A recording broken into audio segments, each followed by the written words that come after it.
ಅವರು ಕುಟುಂಬದವರು ಎಲ್ಲರೂ ಫ್ರೆಂಡ್ಸರು ಎಲ್ಲರೂ. ನಮ್ಮ ಸರ್ ಬಂದಿದ್ದಾರೆ, ವಿದ್ಯಾರತ್ನದ ಸರ್ ಮಕ್ಕಳು ಧನ್ಯವಾದಗಳು ಬಂದಿದ್ದಕ್ಕೆ. ಆ ಮಗುವಿದು ಬರ್ತ್ಡೇಗೆ ವಿಶ್ ಮಾಡಿ ದೇವರು ಒಳ್ಳೇದು ಮಾಡಲಿ, ಅವರಿಗೆ ಕುಟುಂಬದವರಿಗೆ ಎಲ್ಲರಿಗೂ ದೇವರು ಒಳ್ಳೇದು ಮಾಡಿ ಆರೋಗ್ಯ ಐಶ್ವರ್ಯ ಅಂತಸ್ತು ಕೊಟ್ಟು ಕಾಪಾಡಲಿ ಅಂತ ದೇವರಲ್ಲಿ ಪ್ರಾರ್ಥನೆ ಮಾಡಿ ವಿಶ್ ಮಾಡಿ.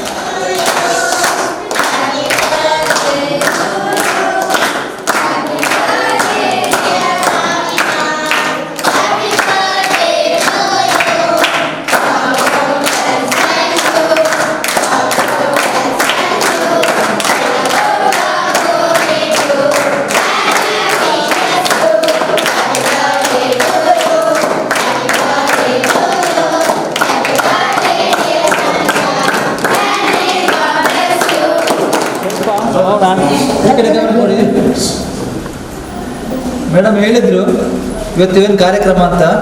ನಮ್ಮ ಈ ಬಾಲ ಸಂರಕ್ಷಣಾ ಕೇಂದ್ರ PI ಭಟ್ರ ಅವರ ಸಾರಥ್ಯದಲ್ಲಿ ನಮ್ಮೆಲ್ಲ ಈ ಟ್ರಸ್ಟಿನ ಸದಸ್ಯರ ಒಂದು ಸಹಭಾಗಿತ್ವದಲ್ಲಿ ಬಹಳ ಒಳ್ಳೆಯ ರೀತಿಯಲ್ಲಿ ಈ ಕುತ್ತಾರಿನ ಈ 300 ಗ್ರಾಮದ ಈ ಕುತ್ತಾರಿನಲ್ಲಿ ಕಳೆದ ಅದೆಷ್ಟೋ ವರ್ಷಗಳಿಂದ ನಡೆಯುತ್ತಾ ಬಂದಿರುವಂಥದ್ದು ನಮಗೆಲ್ಲರಿಗೂ ಕೂಡ ತಿಳಿದಿರುವಂಥ ವಿಚಾರ. ಆದ್ರೂ ಕೂಡ ಇವತ್ತು ಬಹಳ ವಿಶೇಷವಾಗಿ ನಮ್ಮ ಆತ್ಮೀಯರು ಸಂಘ ಸಂಸ್ಥೆಗಳಲ್ಲಿ ಸಾಮಾಜಿಕವಾಗಿ ಧಾರ್ಮಿಕವಾಗಿ ಬೇರೆ ಬೇರೆ ರೀತಿಯಲ್ಲಿ ತನ್ನ ತೊಡಗಿಸಿಕೊಂಡಂತಹ ಗಿರೀಶಾಚಾರ್ಯ ದಂಪತಿಗಳ ಮುದ್ದಿನ ಮಗಳು ಸಾನಿಕಾ 1 ವರ್ಷ ತುಂಬುವಂಥ ಸಂದರ್ಭದಲ್ಲಿ ಇವತ್ತು ನಿಮ್ಮ ಜೊತೆ ನಮ್ಮ ಈ ಆಶ್ರಮದ ಎಲ್ಲ ಮಕ್ಕಳ ಜೊತೆ ಅವರು ಈ ಒಂದು ಹೊತ್ತನ್ನು ಕಳೆಯಬೇಕು ಎಂಬ ಒಂದು ಸದುದ್ದೇಶದಿಂದ ನಿಮ್ಮಲ್ಲಿಗೆ ಬಂದಿದ್ದಾರೆ. ಇವತ್ತು ಈ ಆಶ್ರಮದಲ್ಲಿ ಈ ಭಾಗದ ಅಲ್ಲದೆ ಬೇರೆ ಬೇರೆ ಕಡೆಗಳಿಂದ ಈ ರೀತಿಯಾದ ಮಕ್ಕಳ ಹುಟ್ಟಿದ ದಿನ ಆಗಿರ್ಬೋದು, ಅವರ ಬೇರೆ ಬೇರೆ ವಧುವರರ ಮದುವೆಯ ದಿನ ಆಗಿರ್ಬೋದು, ಒಟ್ಟಿನಲ್ಲಿ ಒಂದು ಶುಭ ಸಮಾರಂಭದ ಆ ಶುಭ ದಿನದಂದು ಈ ಒಂದು ಆಶ್ರಮಕ್ಕೆ ಬಂದು ನಿಮ್ಮ ಜೊತೆ ಬೆರೆಯುವಂಥ ಒಂದು ಸದಾವಕಾಶವನ್ನು ಈ ಒಂದು ಆಶ್ರಮದ ಅಧ್ಯಕ್ಷರಾದಂತಹ ಸಂಚಾಲಕರಾದಂತಹ ಗೌರವಾನ್ವಿತ PI ಭಟ್ರವರು ಮಾಡಿದ್ದಾರೆ. ಬಹಳ ಸಂತೋಷದ ವಿಚಾರ. ನಿಮ್ಮ ಜೊತೆ ಬೆರೆಯುವಂತಹದ್ದೇ ನಮಗೆಲ್ಲರಿಗೂ ಕೂಡ ಒಂದು ಸೌಭಾಗ್ಯ.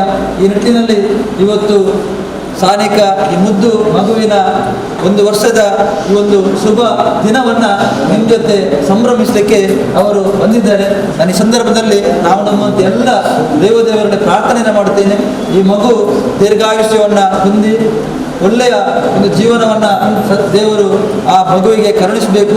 ಅದೇ ರೀತಿ ಆ ಸಕುಟುಂಬಕರಿಗೆ ನಮ್ಮ ಗಿರೀಶ ಆಚಾರ್ಯರವರು, ಅವರ ಧರ್ಮಪತ್ನಿ, ಅವರ ಮನೆಯವರು, ಈ ಸೇರಿದಂಥ ಎಲ್ಲರಿಗೂ ಕೂಡ ಶ್ರೀ ದೇವರು ಒಳ್ಳೆಯದನ್ನು ಮಾಡಬೇಕು. ಅದಕ್ಕಿಂತ ಮುಖ್ಯವಾಗಿ ಆಶ್ರಮದಲ್ಲಿ ಇರತಕ್ಕಂಥ ನಿಮಗೂ ಕೂಡ ಒಳ್ಳೆಯ ವಿದ್ಯಾಬುದ್ಧಿಯನ್ನು ಕರುಣಿಸುವಂಥ ಒಂದು ಆಶೀರ್ವಾದನ ಶ್ರೀ ದೇವರು ಮಾಡಬೇಕು ಅಂತೇಳಿ ಈಗಾಗಲೇ ನಾವು ಪ್ರಾರ್ಥನೆಯನ್ನು ಮಾಡಿದ್ದೇವೆ.